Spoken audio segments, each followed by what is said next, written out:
Kadapa 31వ division YCP కార్పొరేటర్పై దారుణంగా దాడి చేశారు టీడీపీ తమ్ముళ్ళు. జిల్లా అధ్యక్షుడు శ్రీనివాసరెడ్డి అనుచరులు కార్పొరేటర్ సురేష్ను విచక్షణారహితంగా కొట్టారు. ఇక్కడ కూడా పోలీసులు తమ పని తాము చేసుకుపోయారు. దాడి చేసిన వారిపై కాకుండా వైసీపీ నేతలపైన కేసులు నమోదు చేశారు. సురేష్ కొద్ది రోజుల క్రితం వైసీపీ నుంచి టీడీపీలోకి చేరారు.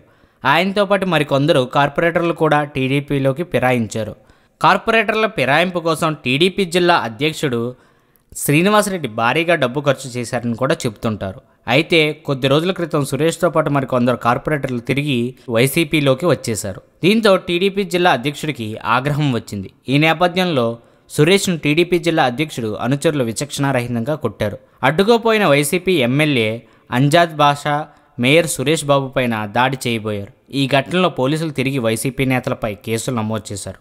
రాష్ట్ర వ్యాప్తంగా వైసీపీ కార్యకర్తలపై జరుగుతున్న దాడులను నిరసిస్తూ జగన్ చాలా సీరియస్గా ఉన్నట్లు తెలుస్తుంది. ఈ మేరకు ఆయన ఏ నిర్ణయాలు తీసుకుంటారో, ఇప్పుడు ఏం జరుగుతుందో అని అందరూ ఉత్కంఠంతో ఎదురుచూస్తున్నారు. అది సంగతి.